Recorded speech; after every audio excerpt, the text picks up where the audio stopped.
everybody. Welcome back. I'm here with my friend Daniel Shankin. Hi, Daniel. Thank you for being with us. Thank you so much for having me. It's always great to hang out. So if you don't know Daniel, he's a psychedelic integration coach, and he serves people with emerging spiritual visions as they weave their newfound truths into their lives in a way that is sustainable, harmonious, compassionate, and wise. His methods are fiercely practical while maintaining space for mystery and magic to emerge. He offers time tested and scientifically backed tools so clients can create a life for themselves that is aligned with their deeper values and manifest measurable results that matter. As the founder and director of TAM Integration, he's committed to offering radically accessible and inclusive support and education for people who are wanting to transform, heal, and grow. TAM's integration circles and online conferences enjoy a worldwide audience and much critical acclaim. He also leads the year-long Mount TAM Psychedelic Integration Coaching Program, training emerging leaders in the facilitation of transformational engagement.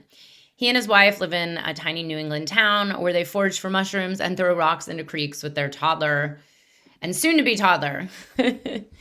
Oh, right. Daniel, We've got to I add know. River. We got to add Cedar to the bio. Yes, I noticed that. I'm like, well, now you have a toddler and a toddler emerging, a newborn, kind of a newborn. Daniel, let's get into it. I think a lot of people know your story, and I've had you on here before, so let's go into the juice and skip your story. But I want to Yeah. hear, if that's okay. Please. I want Yeah, my to. story is not interesting. No, it is actually very interesting, but I've heard it at least 5 or 6 times. So I will actually link to your previous interview so everybody can hear your story of how you got into the psychedelic path, became a teacher, your whole story. But I want to get into the work that you're up to now and what's alive for you in the present moment in the psychedelic space as a teacher and a trainer, and as someone who's producing the upcoming integration jam in just a few weeks. What's really interesting to me is just finding a path with heart through the psychedelic space, a path that relies on kind of generosity of spirit and depth of experience and rigorous practice. And that sort of eschews a lot of perhaps dominant narratives about what psychedelics are supposed to be or who's supposed to be in charge of them. And just doing that work sort of just really in my lane, like sort of the old adage of stay in your lane, keep your own side of the street clean. And, letting myself stay out of fights that I don't have a dog in. It's one of the things that the psychedelics constantly show me is that as somebody who is deeply ADHD, we haven't covered that in a past story, so I'll bring it up. As someone who's deeply ADHD, the process of simplifying is really, really good for me because my attention has a tendency to proliferate like a hydra or something like that. My attention can go far and wide, and that can actually be draining. So finding, what my heart most longs for and what's most important and where I can actually have impact has been super important. Mm. That's interesting. This came up for me earlier this week as I returned home and witnessed my beehive. So I keep bees, and we both live somewhat near each other where it's cold all winter. And the bees are flying around, and I make this video about it, and I say this has nothing to do with business, it has nothing to do with psychedelics, but it's actually what's most important, and to really Mhm. stay connected to that heart and that place of, what are we all here for? What is the ultimate goal in the psychedelic space? And it's interesting because we were chatting before the camera, bless you, before Thank you. the recording started. We were chatting a little about some of these big conferences, including one coming up. And I said, I'm scared to see, a trade show of psychedelic products Mhm. and like new psychedelic things, VR or whatever it is, like apps and trainings and programs. And it's like, well, what are we all doing here? I'm curious, what is your take on where the psychedelic space is right now and where do you think it's heading? And do you feel like we're heading in the right direction? Whatever right Well, means. again, my take on my psychedelic, we all actually have our own psychedelic spaces, right? So, when I think about the conference, I don't want to focus on the stuff that I'm not interested in. We can have a tendency to really um, talk about like what we don't want in our salad, as Abraham Hicks would say. Instead of building the salad that we want. And so in my psychedelic space, the people who I'm in contact with are my students who are very sincere and eager and brilliant and doing wonderful work to right now they're growing themselves because it's a coaching training. And so what that means is that I just make them coach each other within an inch of their life, and they're having breakdowns and they're having breakthroughs and they're growing and learning and opening up in ways that they didn't expect because they were just like, I just want to be able to talk to people about their trips. And the thing about people's trips is that the people's trips are about their lives and they're like deep, deep inner lives. And so that stuff starts to come up and they're like, oh, like that hallucination I had on mushrooms relates to my father and what kind of father he was and what kind of father I want to be and like da, da, da, da, da. And then all of a sudden there are tears and there's more space to move into a rich, fulfilling life. So I have those people on one hand. And then on the other hand, I get to do the integration jam. I've got this conference coming up where I get to work with leaders in the field who I respect and want to learn from, right? Who like I get to just be like, who has things to say about integration and preparation that I want to learn. Can I convince them to come and teach me and then put them on stage, right? And so it's an excuse to kind of like hang out with people that I think are cool and learn from them. And then offer, and in the realm of impact, offer that to the world for people who maybe don't want to just like fly around the world to conferences all the time, but want to check in from their own home. So that's my psychedelic space. And I then like love it. whoever happens to be in my nearby community and things like that, and my friends. So I'm less worried about the stuff that I'm not interested in doesn't touch me all that much. Like I'm not in, and God bless the people who are willing to fight for decriminalization and legalization and things like that. It's not necessarily in my constitution to Mm. like argue about the finer points of law. Like I can't do that and do this, right? And Yeah. so I chose this. And so I don't know about that. Every once in a while, it's like, oh, did you see what somebody is going to do within the, in Washington State? And I was like, no, I didn't. Like, I'll listen to you for a little bit. And oh, that sucks. And yeah, we definitely want it to be more like this, but I can't, I don't have I can't fight that, Yeah. fight that fight. We only I'm have too so busy much fighting to like, energy. I'm too busy fighting to convince my students that they're great. Hmm. Like that's my fight. I'm just arguing with people's small-minded, limited conceptions of themselves and trying to get them to let go of them. That's the battle. You are worthy. I love it. People join the psychedelic integration training thinking, oh, I just want to talk to people about their trips. And then it ends up being this deep transformational journey. And I get it. It's like we Surprise. they're like, I didn't sign up for this. I thought I was just going to be a trip sitter and talk to people afterwards. But I love that. And that is the reality, right? It's like, we are the wounded healers helping others through this healing process. But then, like you said, every trip is not just, it's not a trip, it's this relational process. And there's always going to be stuff that comes up. I'm curious, let's talk about integration. So the title for this show that you suggested was integrating into everything, something like that.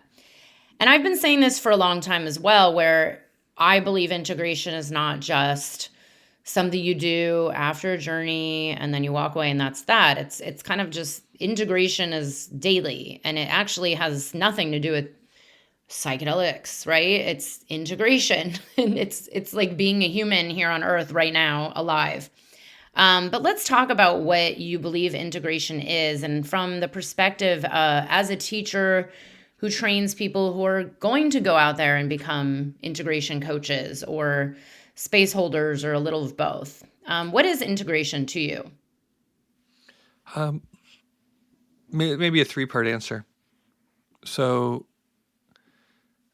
kind of simply, what it has come to mean is taking the lessons you learned in a journey and incorporating them into your life. Right? So maybe you learn that you should say thank you more often and say I'm sorry more often and mean it. It's like, okay, I can be more grateful. I have to apologize to those people. I can be in a better relationship with folks, and I should not look at my phone so much, maybe. Right.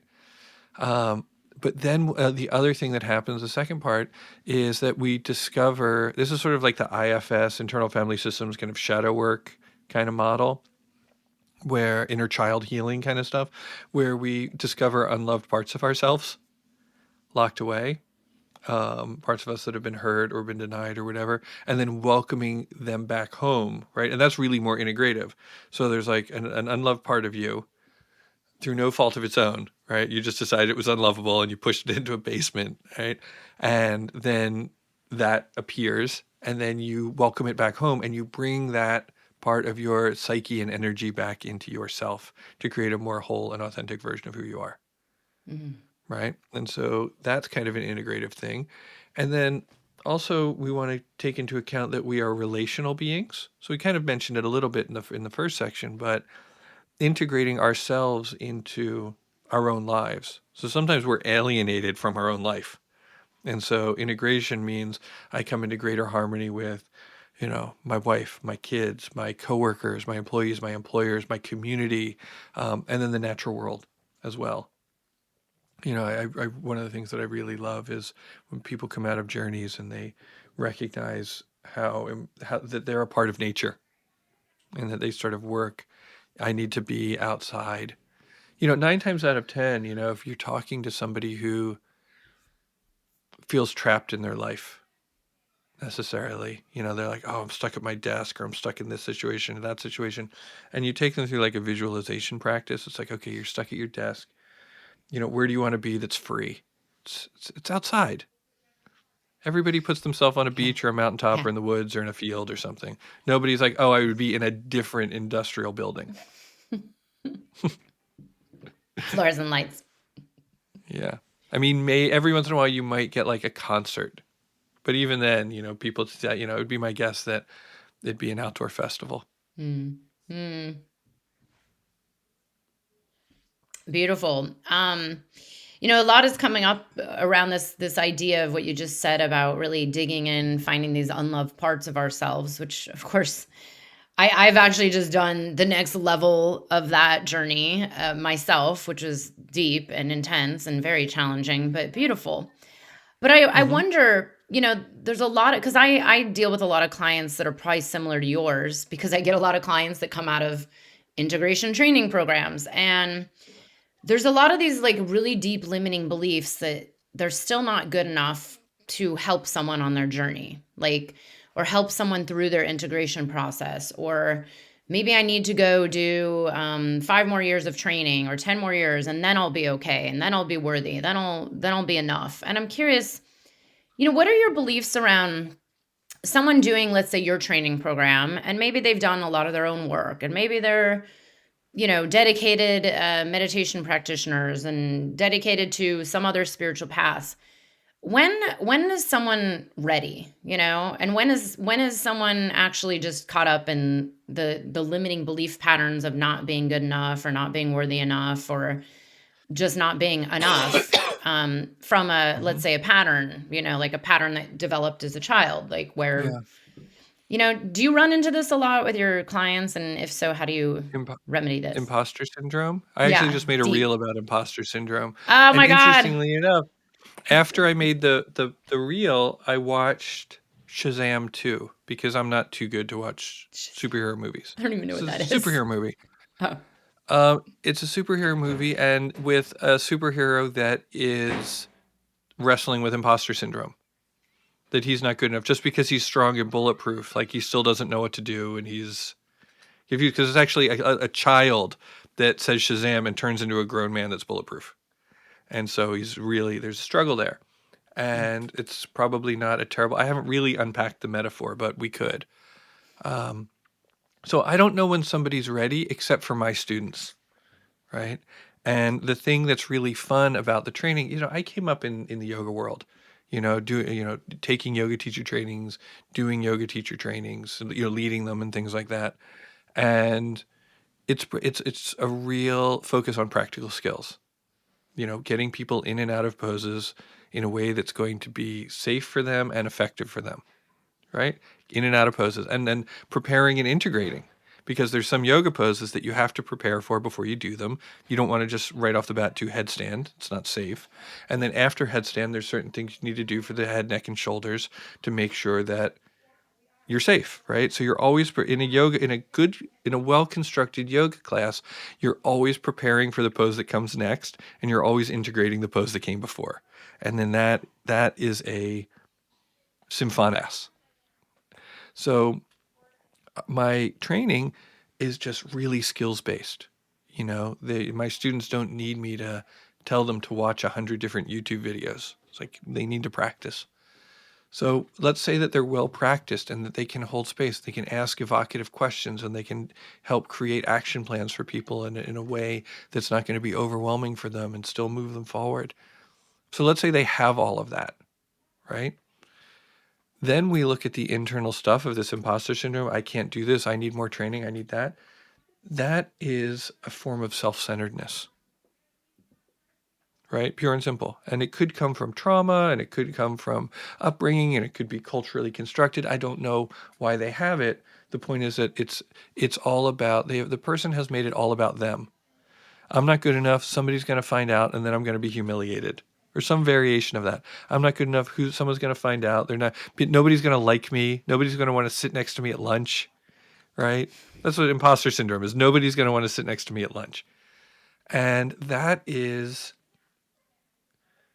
in some ways a luxury, right? That's a luxury that I can't afford, right? And that if you have, that if you're comfortable having a practice, like a professional practice that doesn't work, like if you're comfortable, eking by, always worrying about this, or you have some other kind of funding, you've got VC funding, or your partner makes money, you have family money or whatever, then you have the luxury of um, wringing your hands together saying, I'm not good enough. The rest of us who actually want to be of service, who want to A, not starve, and B, who have actually been shown by some sort of psychedelic Jedi council, right? In the Sirius star system, and they were like, we want you on the team. You're helping us heal the planet, right? And so there's those of us who they know what I'm talking about. The Jedi Council and the multidimensional Sirian star system. You're on the team. You're initiated. Get busy. And those beings are not like, to what extent is the Ashtar command like trauma informed? Like, do they, because they didn't, they were like, yeah. Like they were like, get to work. And some of that work is like me dealing with my own trauma and taking care of myself and stuff like that. But it was also like, you're here to help stop the destruction of planet Earth from happening a third time. You are here just like Bob Marley said, herb is for the healing of the nations. Like if you're on the team of like healing the nations, then like you don't have time to be self-centered. Right? That is not the healing of the nations. The healing of the nations is to care for other people and to serve and to serve and to serve and to serve. And so it's a perspective shift. It's a lack of compassion. And it's a totally self-centered way of being. And do what you have to do to kind of see it for what it is, and not a knowledge issue, a training issue, an education issue. It's a self-centeredness versus compassion and empathy issue. So well said. And I'm sitting here smiling because I say a lot of these in using different language to my clients when they get in that loop of the imposter syndrome and not being enough and not good enough. Who am I to do this? And you know, I look back on my own self and I'm like, well, yeah, I always felt that way on some level because again, like society, upbringing, trauma, whatever. But at the same time, I was like, I needed to work. I needed to make money. I knew I actually had something to do here on planet Earth. And it's funny that you mentioned Syrians because I was like, how'd you know? How'd you know that that's who I'm talking to? But I Because kind I'm half of, it psychic almost, when I'm not trying.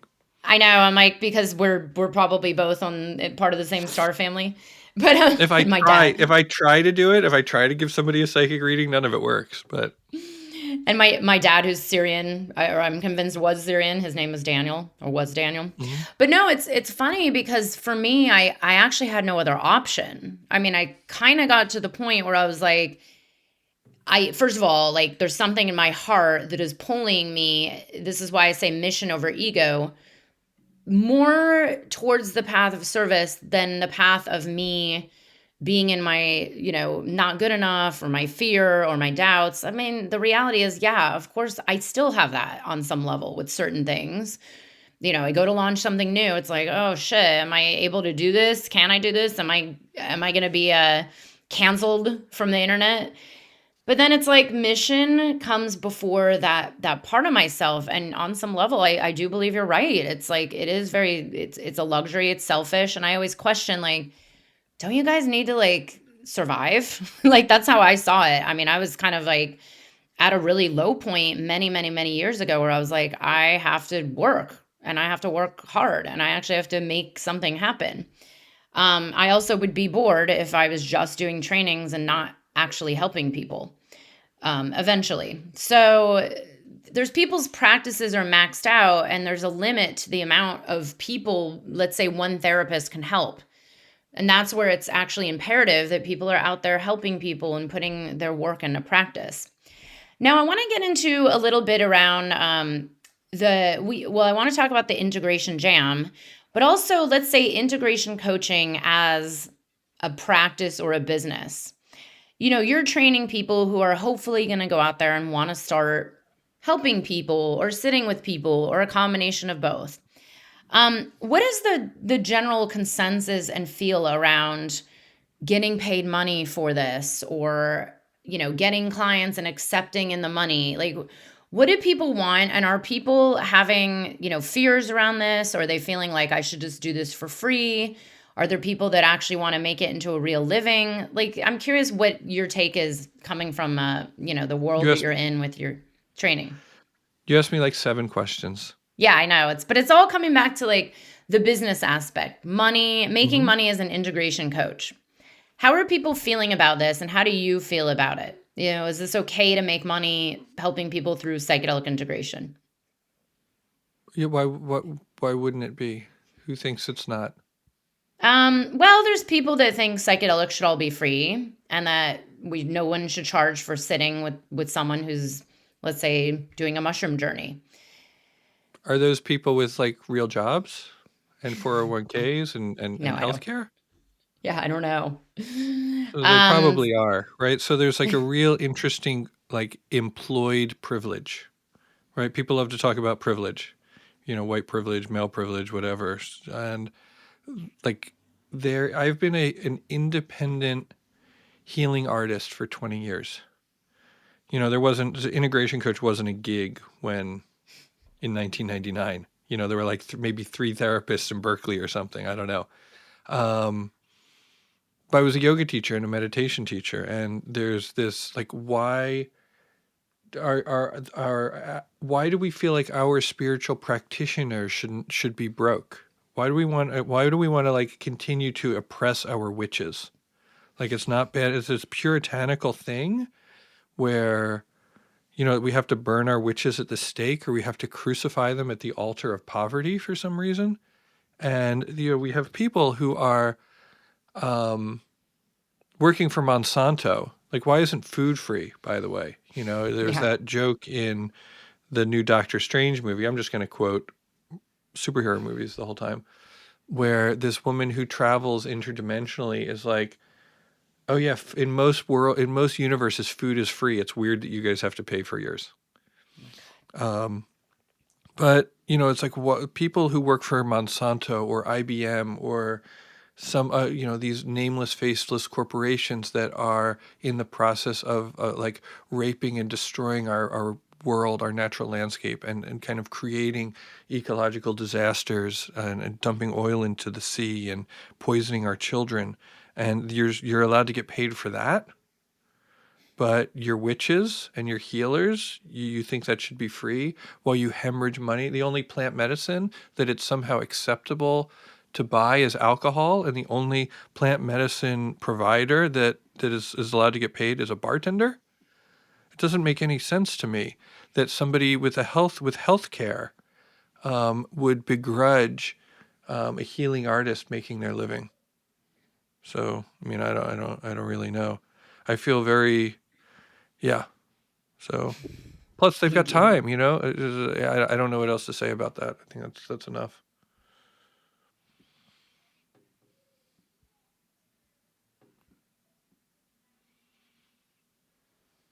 Thank you so much for sharing that. This is no, it's good. I brought this up because I told Daniel before this interview that I wanted to maybe speak about money on him during the integration jam, which who knows, maybe we will, maybe not.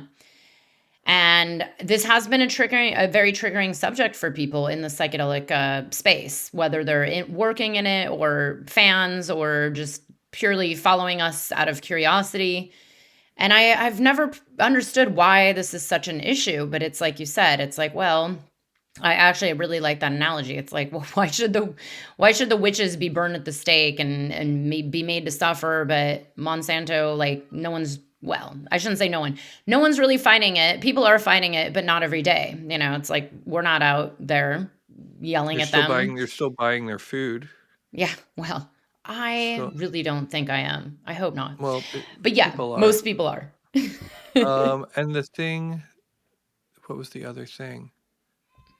Yeah, I don't know. Yeah, the privilege Uh, part.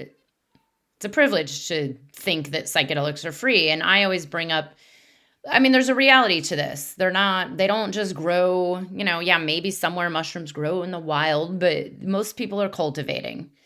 I say ayahuasca, if you've ever been in person actually helping make ayahuasca, it's like no joke how much labor goes into that. And then having someone sit for you for however many hours or hold a ceremony, it's not just like a 5-hour session. There's so much more to it. And where's the value in paying for someone, and their time and energy? it's just I think that it's important to notice the difference between a dedicated healing artist who spent their life practicing and training, right, to be qualified so that they're not an imposter, um, and that person might do well, right? So let's say me and you, we're healing artists, we do okay, um, versus some sort of VC, like some sort of just like big money monster, like some like real capitalism. It's like we're Compass we're pathways. whatever, yeah, that kind of thing. Yeah. So there's like a difference between people who are like kind of taking control of the means of production, which is basically communist activity, right? It's like we're regular people, and we've taken hold of the means of production, and we produce something of value to the people, versus sort of like exploitative corporate greed. And Very just big because somebody difference. is kind of doing okay sometimes, I'm doing okay sometimes. I've had more lean years than fat years, that's for sure. Yeah. Um, but just recognizing who are the folks. We're just take care of your folks all the way around. That's what I always say when I get the hater once in a while. I'm like, wait, you're hating on me, who's just an individual with a team of women who are raising children and working in the U.S. that I pay like a fair wage to, and you're bashing me when there's like, yeah, like you said, like there's a bunch of VCs out there, or there's companies employing, people below minimum wage in other countries. I could go on and on. So I do find it funny and interesting to see why this is such a charged subject when there's a lack of perspective around, like pick your battles. And yeah, next time someone comes at me with some hate, I'll say, hey, are you fighting Monsanto? Because that's actually probably more important, mushrooms or Monsanto. Hmm. And But I'll we only share have, with anybody. I'll share with huh? anybody who wants. I'll Yeah. share with anybody who wants to build skills, to be successful. If all of the information on it took me a long time to figure out how to run my business like a business. But the information's out there. You can go onto YouTube and you can learn how to do anything. You Yeah. can learn how to throw a podcast on YouTube. It's not Mm-hmm. hard to make changes that are going to add value to the world. And I would just hope that anybody who's listening, you can do something today to move in the direction of the life that you want. And really, the life that I want, what has moved me in that direction is just like serving others.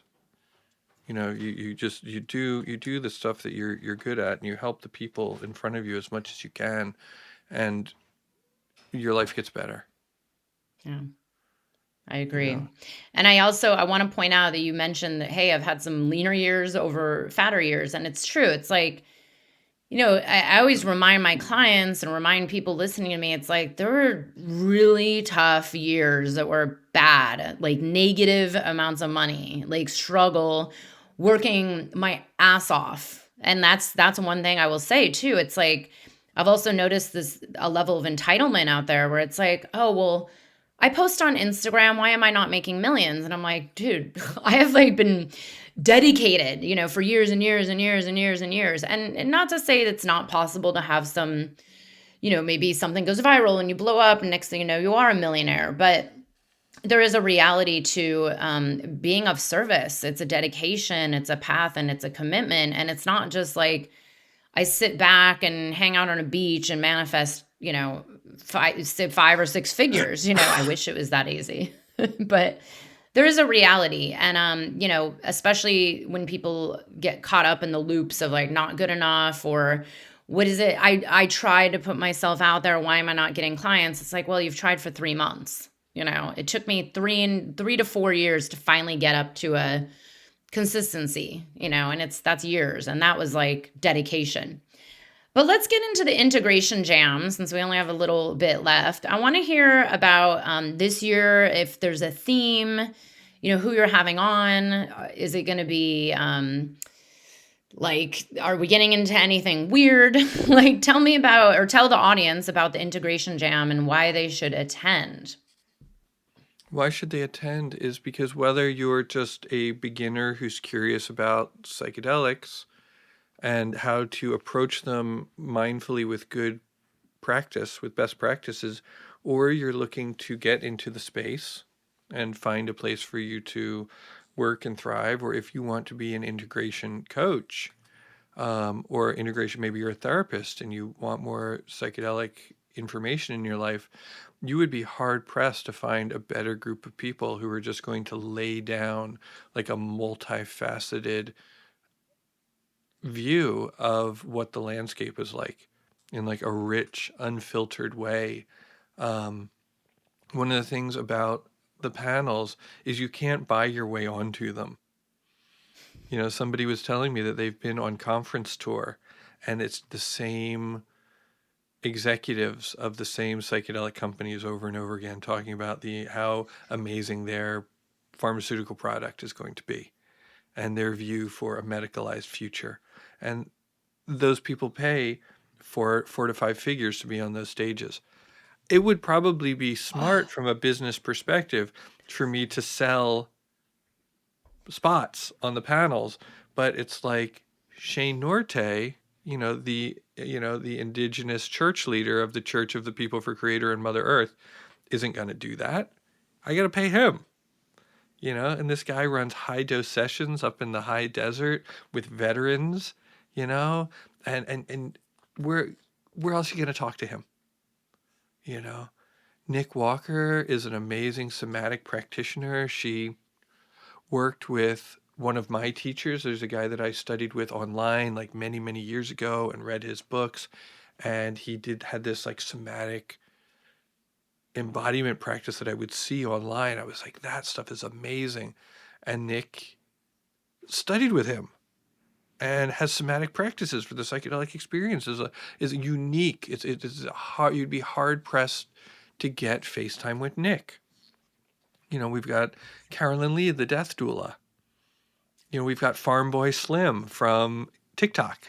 Do you know Farm Boy It's not Slim? that I was confused. No, but I was like, wait, Fat Boy Slim, and then I was like, wait, no, Farm Boy Slim. Farm No, Boy I don't Slim do is, TikTok yet. he's got 500,000 followers on TikTok. He dresses up like a mushroom and talks about his life and harm reduction and things like that.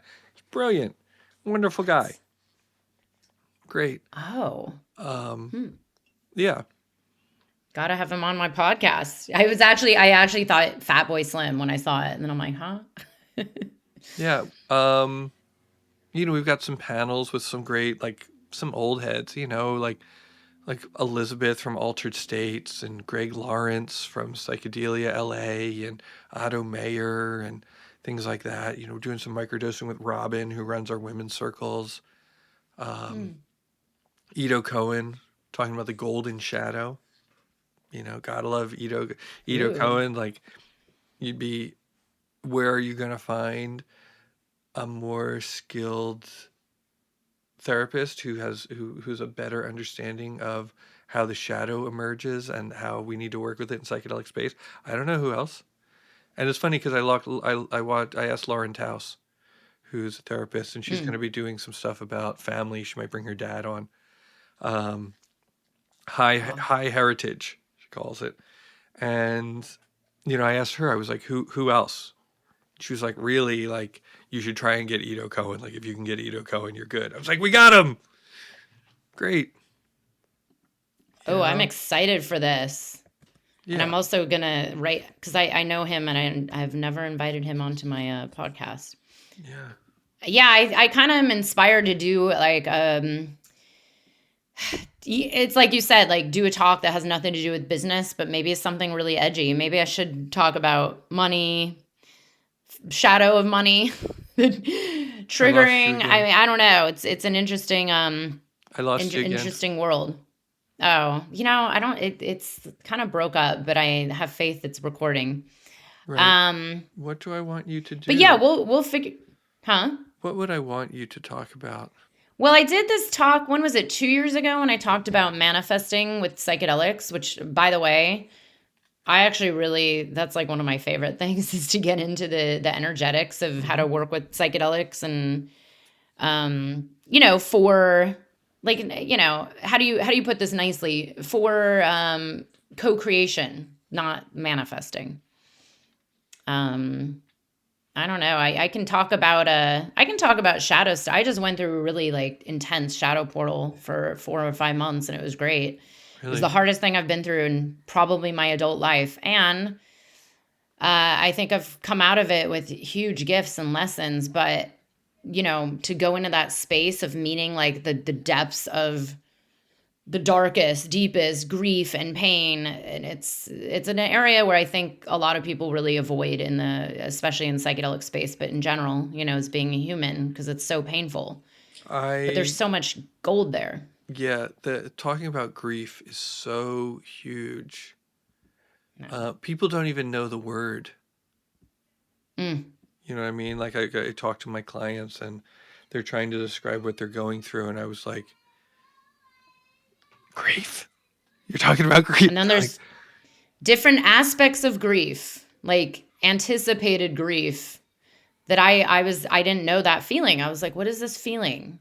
Oh, like I have an aging parent that was, has been challenging lately. And it's like, well, how can I be grieving? She's still alive. So it's not that. And then I found out the terminology was called anticipatory grief. And I'm like, whoa. Do you have it's nice to give it a name. Do you have like a grief expert that you could come on with and have a grief discussion? Ooh, I actually have a couple of people I could reach out to. Yes. Let me get on that.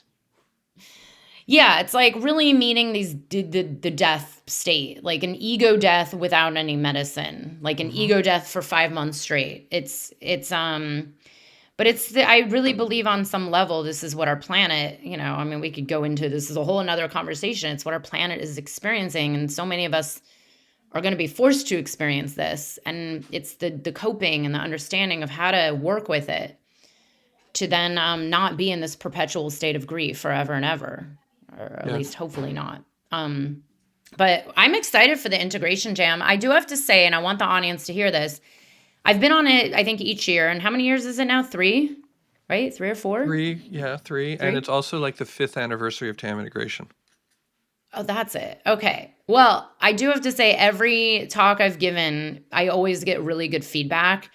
And I do have to say, it's fun that these panels are live. Like, that's the one thing I really like about your summit, is that it's live. It feels very like communal. I knew a lot of the people that showed up. People I think knew each other. I think just from looking at the chat, and there is a nice community aspect, and that's something you've done very well, is built this kind of community that tends to know each other, even though maybe we don't know each other in real life yet. Mm-hmm. So that is another reason I would highly recommend joining in the integration jam and attending. And it's also like you said, okay, what are the alternatives? Go to a $2,000 conference. By the way, I didn't know people paid for slots at these conferences. Now I know. Oh, yeah. That's too bad. That makes sense. Now I understand how it's working. Right. Next time, I guess I need to offer them money. Just kidding. I don't have that kind of money to spend on a stupid speaking slot. Yeah.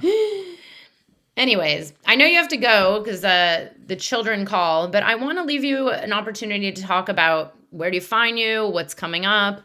So where to find me? tamintegration.com, Tam Integration on Instagram. Instagram is probably the platform I use the most. If you or LinkedIn, you can just Daniel Shankin on LinkedIn. LinkedIn's been treating me really well. What do I have coming up? I'm doing a bunch of talks kind of on what I think makes a good integration coach, what integration coaching is, because I believe that it is more than just telling people the difference between the Fadiman protocol and the Stamets protocol. It's not just downloading information about microdosing. It's about, creative, evocative conversations that give people opportunities for transformation. And that it's, a relationship that is a service-based relationship that really helps people grow.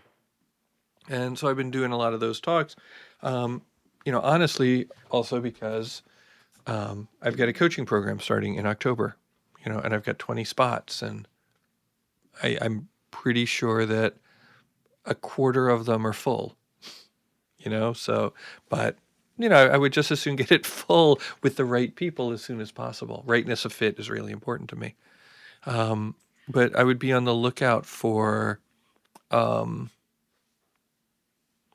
info sessions. I'll be doing info sessions every couple of weeks until that time. And, integration circles happen. And, TAM integration we're doing as much as we can to be of maximum service at every price point, including free. So it's not like we don't have free stuff. It's just, different things are for different offerings are for different people.